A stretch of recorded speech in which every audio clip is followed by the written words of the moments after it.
I think we're led to believe that it all has to be done on Facebook or it all has to be done on Instagram, and I think we need to go back to paper format, and I think we need to go back to banners. That's basics. And I think, back to talking to people, because that's what people are craving at the moment.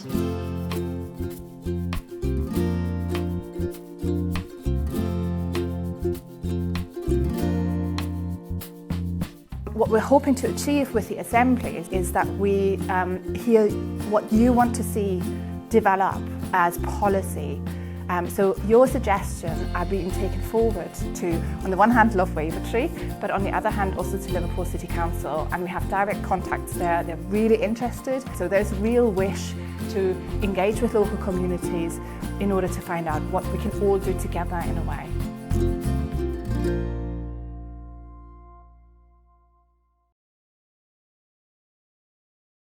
Business is an area where, in my eyes, there is a lot of potential to do stuff, also in terms of developing new skills, developing new jobs.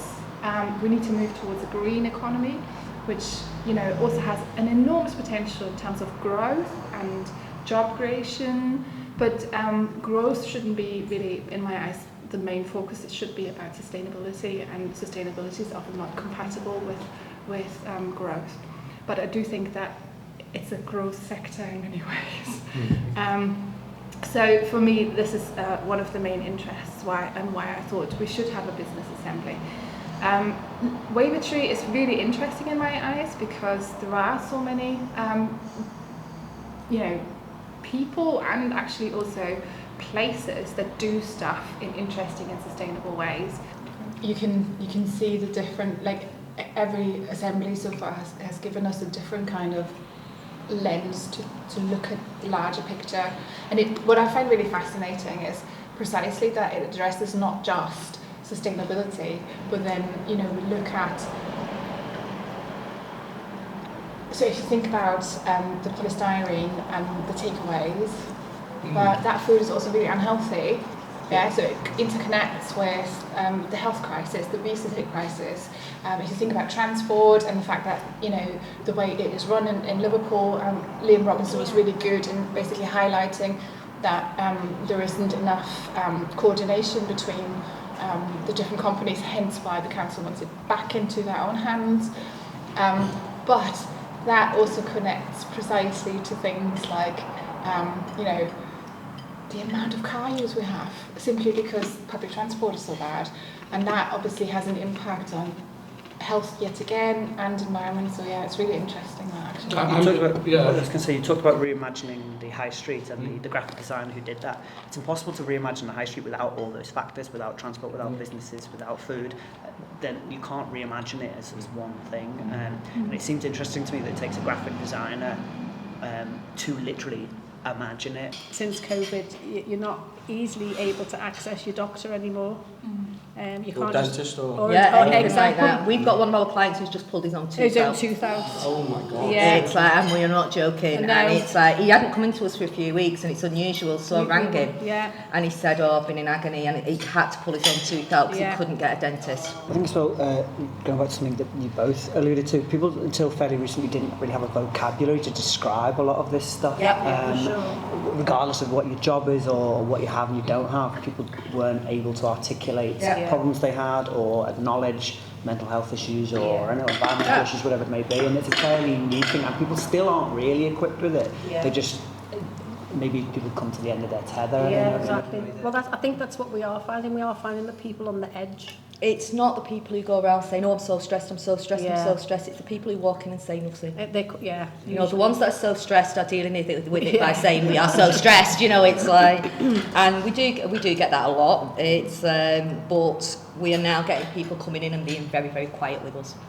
And then opening up later on.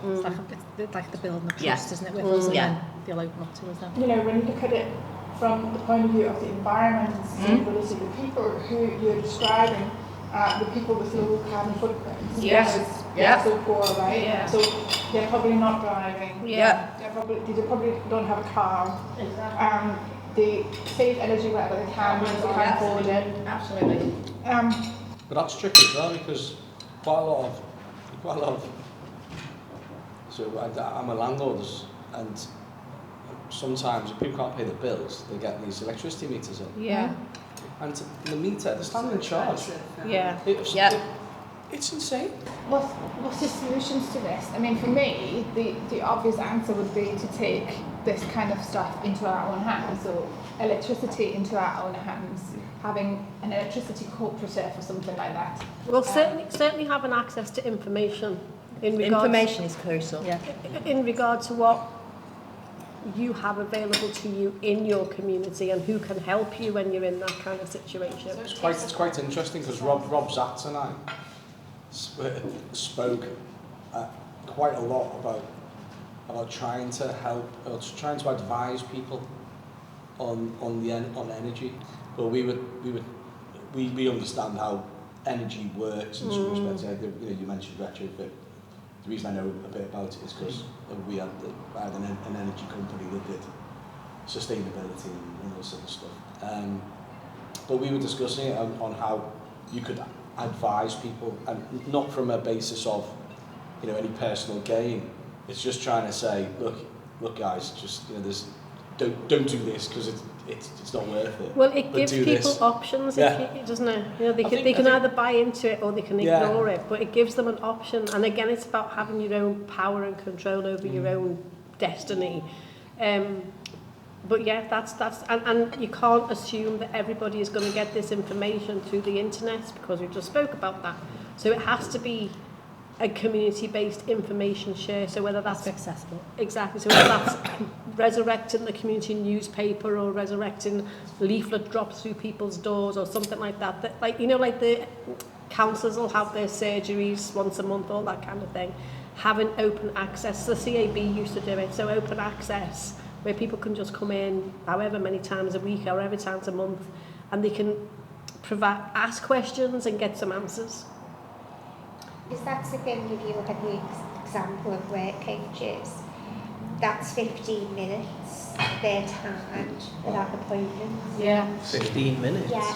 So how can Better take your coat off. Yeah. You've not even got time to function the whole question in your head, have you? How could you ever say to that person, oh, I'm really sorry I didn't do a journal because I didn't have Wi-Fi, because of, you haven't got that space for sharing. And I think that's something as well. It goes back across thinking as well about our local environment. It's those spaces for sharing and support. Yeah. Because I was walking up here today and I saw the tiles for the cooperative movement on the side of the wall. Yeah. And so the photo, but there's a sort of sense of spirit and belonging, isn't it? And I think as well it's about how we make relationships ethically, equally empowered. I think it's about valuing people, valuing people, whatever circumstance that they're in. You've got quality, we want you, we want to know what's happening, we want to help this.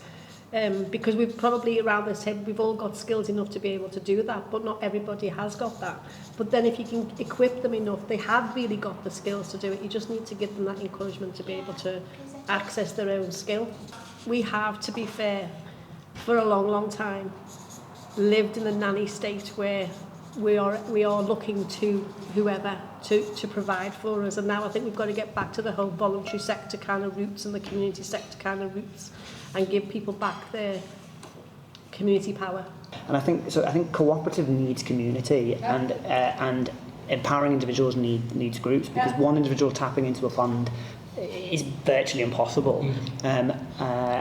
So people will need information before they could do anything collectively, and a cooperative is possible, but needs information. Options, because there's no point in asking people what they want if they've not seen the menu. All they'll know is their own home and the local shop that they go to. I think that's what was that was the kind of original ethos of Love Wavertree. Yeah. Because there was lots of disparate parts doing nice, good things. Right. But nobody was aware of it. Right. It was only. So no joined up work kind of thing. There was nothing, there's nothing on it. It's almost like a community notice board. They've got the physical premises. So actually, Love Wavertree in itself is just a community organisation of different parts. Well, if we ask, someone actually mentioned Love Wavertree and did I know Love Wavertree and everything else, and they said, oh, it's the shop, isn't it, there that sells second-hand stuff. So it's perception of what Love Wavertree is as well. I presumed it was one thing. I had no idea. So it's been enlightening to hear because it's just no one knows what we do. I think, what is it? Oh, I'm not sure. My sister came tonight and said to me, "You're going to have to tell me what you do, If people who live 3 streets away don't know, then I mean that's not. So do you know what we do? Do you know when we see people looking through the window? We wave to them. We will go and we will say, do you want to pop in, or do you want a coffee, or do you want a cup of tea? And we will talk to them. And now I'm standing half the day waving at people going past, and there's no word of a lie. Yeah. But in the in my community back in the 60s, the shopkeepers used to stand on the doorstep of their shops, and they would be able to speak to everybody in the and like that's another thing that you've got to like set the tables outside, put the information outside. They don't have to come into the shop to get a leaflet. They can have access to this. But you guys are based at Wellington Road, rather than I know. Yeah, absolutely. But the amount of people who run across that road and come in and go, oh my God, I've always wanted to come into this shop.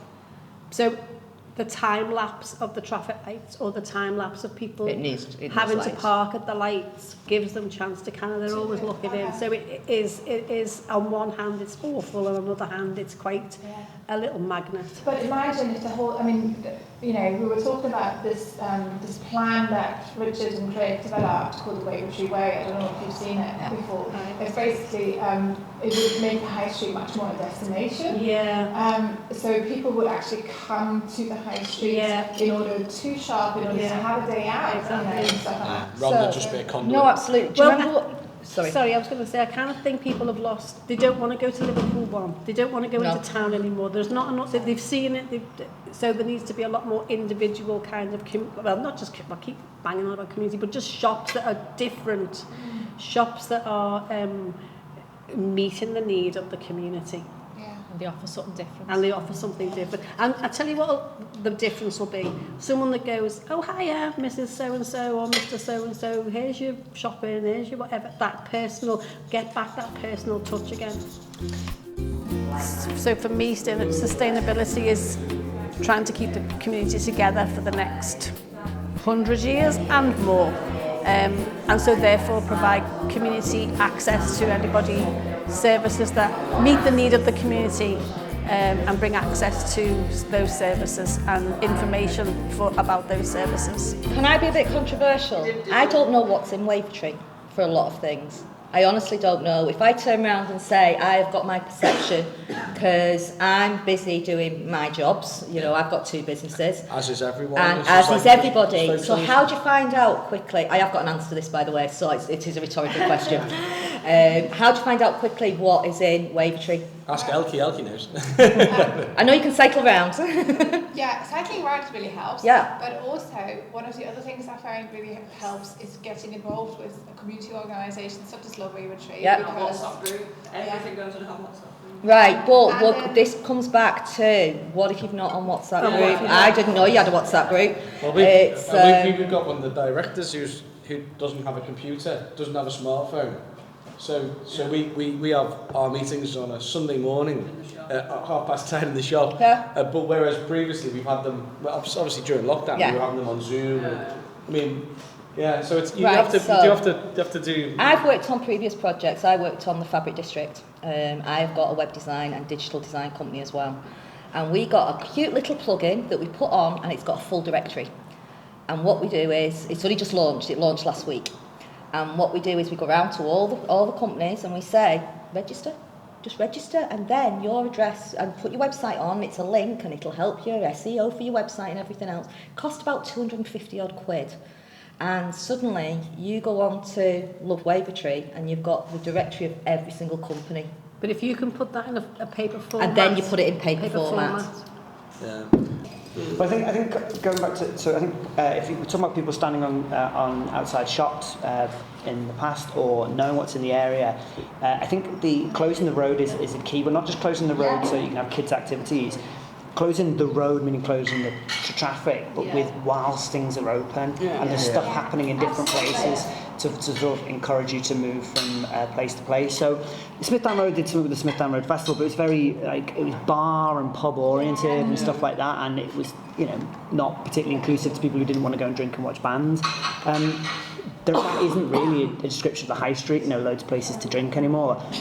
Easier said than done, but I think closing to traffic allows everyone to stop and take stock of what's there. And you describe people like seeing it as a thoroughfare. A lot of people do just pass through Wavertree on their way to town or out of town. That's why, you see a line, if you wait for the bus or you walk, you see a line of cars, all with one person in them, all going in the same direction at the same time through that awful crossroads. We're trying to get across that awful crossroads. And do you know what I hate as well? I hate the fact that it's there and it's before all the shops open. Yeah, exactly. Yeah. So everyone just thinks the place is derelict. Yeah, but if you have a day off during the week, suddenly you're like, I had no idea what was behind those shutters because I only ever see the shutters closed and maybe it's not open on a Saturday or whatever, and just how do you get people to take stock? You need to make everything stop and reopen. That's why we have Reloved open on the Thursday evening, because people if you're working 9 to 5. You can't go in, unless it's at the weekend. I mean, that the Wavertree Way is because at the moment there's three lanes, because there used to be a tram run right the way through the middle of it. So they're using 3 lanes. So take that down to 2. Have the sunny side of the south facing side, and you're away, aren't you? You've got a lot more, place, space, people to wander without being concerned about being run over by, it's completely true. And I mean, we have this, I walked past the Rose Garden today, and oh God, how beautiful is the Rose Garden. They look after it so well. It's such a resource actually as well, but it's always empty, or it's most of the time empty, because people are like, what am I looking out on? I'm looking out on cars. And actually, car noise is stressful. So even though you have this beautiful garden, you can't use it. I'm almost kind of thinking, not everybody wants to go and sit in the park either. They want to just walk along the street, and just having hanging baskets maybe, or something like that, pretty shutters maybe would also benefit people's mental health. Yeah, I think so. When you see places, there's been a few attempts to do bike lanes in the city, or take existing bike lanes and they throw up all those kind of fluorescent orange bollards or whatever.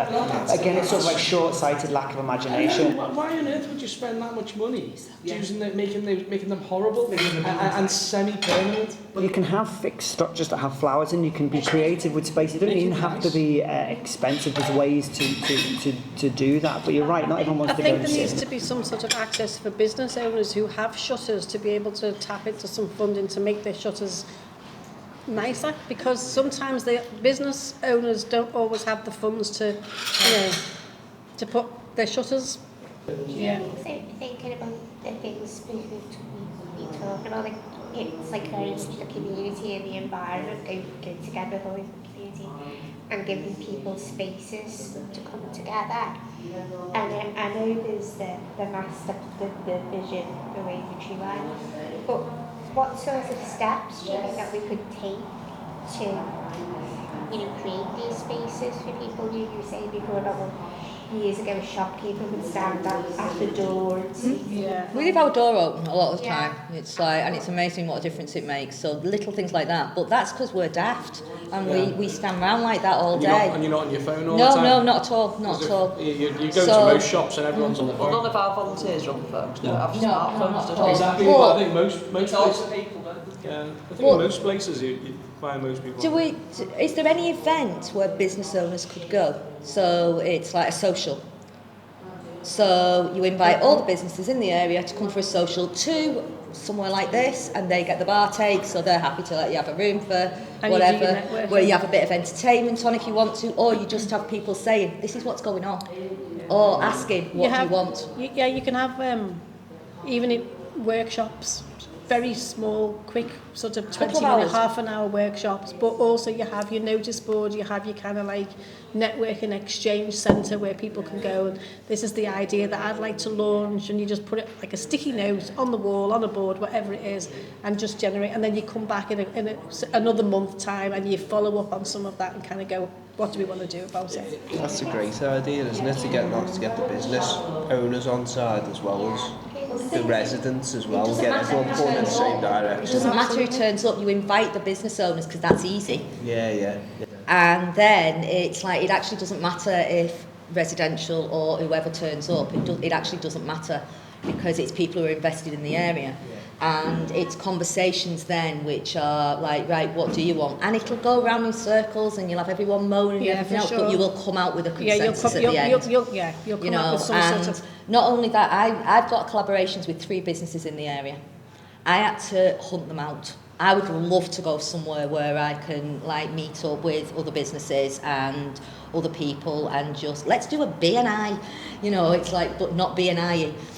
There's no reason you couldn't organise something, because on a Wednesday night, most hospitality places would be quite open to that because they get the people through the door, even if they only buy a lemonade.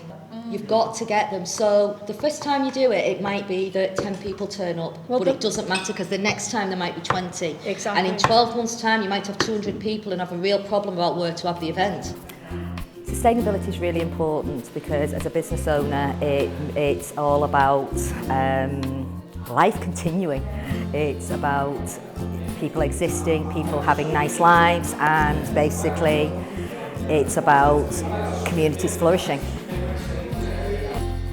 But the market is always a good place because people like a market. That's always a good place to start spreading the word and start asking people and don't present surveys to people, can I stop you and can I ask you this, but just kind of like have lots of, and I can see you just writing on big pieces of paper, just have big signs up saying, and have a pen on the side and say, do you like this idea? Tick it, sign it, whatever you want to do. Or like, have you got an angle that I wasn't aware of why it's problematic? Exactly. I might be benevolent and I might think this is brilliant, and, but it's never occurred to me because I'm not a middle-aged, what I mean, whatever the angle is, it's never. When we said we were doing work with people in recovery, and I know Damien John Kelly had we do a lot of work with Damien John Kelly and have done for 3 years. But it's like, we have people who were in there, well, I won't be in there when they come in then, and I'm like, well, you already have been, but let's not even, worry about it. It's like, you do overcome barriers all the time, so the best way is if people are talking to each other, it's, and I do think, just say, let's everybody turn up here on a random Wednesday night in July and see how many turn up. And see who turns up.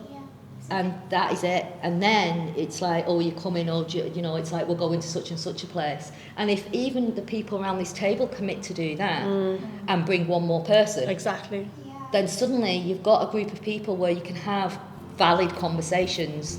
I think a lot of people feel disempowered when it comes to sustainability, issues about the environment, or any of the big challenges that face society at the moment.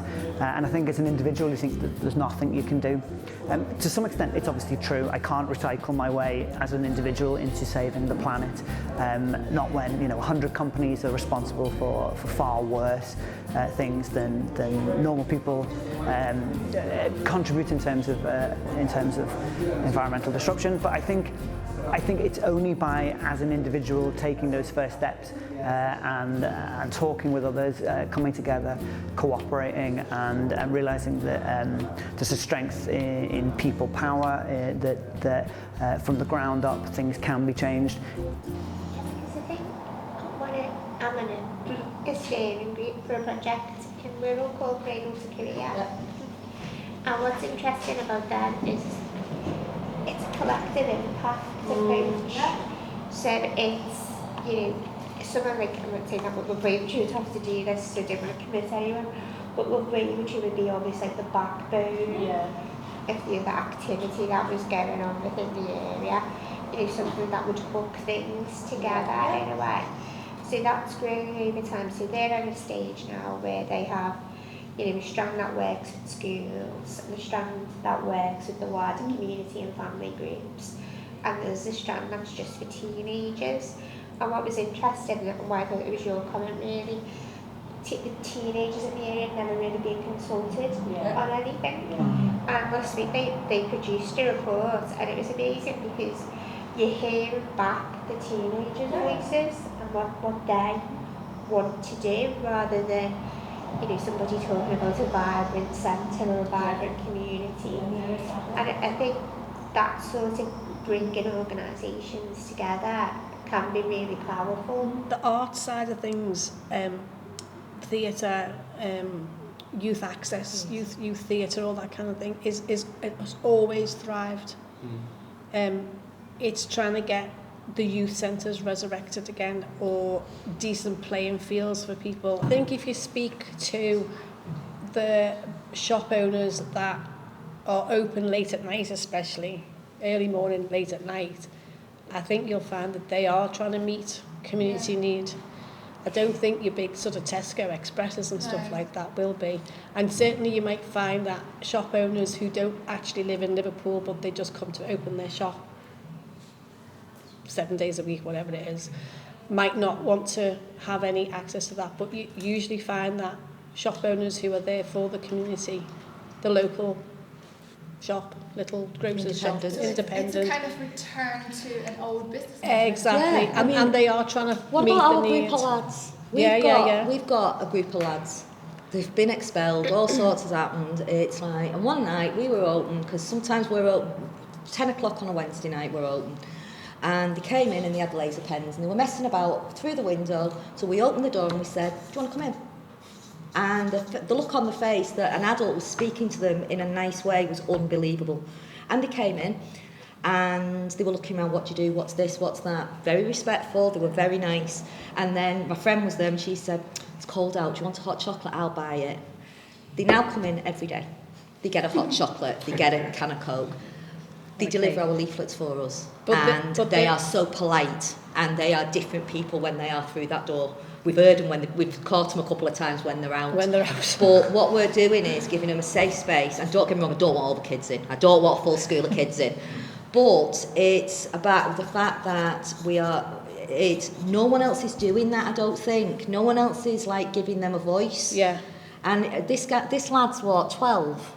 He's probably, no, he's 14 now, he said, yeah. And he's been excluded and he's going to a special school and he's frustrated and he doesn't know what to do. And we're not the answer to his prayers, we're not. But we sit and listen. He comes and sits with us and talks to us and he's become our little mascot, if you like. He's lovely. He's not smashing windows on the other side of the road. I mean, I'm sure he can do. I'm sure he can. I'm sure he's a little... And his mates can do. But when he's in with us, and not only that, he's responding to adult conversation as well now, isn't he? He's joining in with people now. So I agree with Hilary. I honestly think that as our business owner, I want community, because eventually it will be, oh, well, we'll go down the high street instead of going into town or going to Walton or going wherever. But if you want to just reach out and speak to somebody about the horrible day you're having, I mean, I walked into the shop where we go and get the sandwiches and stuff. The Little Owl. Yeah. Oh, they're lovely as No, well. the shop that's by the bus stop. Oh, right, yeah. That shop owner was talking to a local resident about the price of gas and whatever, and they stood there for ages talking. So they are responding. They are giving whatever. But these are all small businesses. Exactly. But to be fair, isn't Wavertree mainly made up of small businesses? Yeah. I suppose as well, like, for a business, if you're treating people respectfully and then you invest in the community, your investment's paid back with customers. Exactly. Absolutely. But the other thing is, it's like we were saying before, I don't know all the businesses in Wavertree. You know, but it's like, and I might walk around and, whatever, but I'm busy running my business. Well, I was going to say that you probably need to understand that that guy who runs that shop, he's probably there from 9 till 9 at night. Yeah, he absolutely and is. if you invite him to something like this, come and give me some of your IDs, he's going to go, no, because there's nobody to step into my shoes and serve the customers. So No, you're not in a pub as well.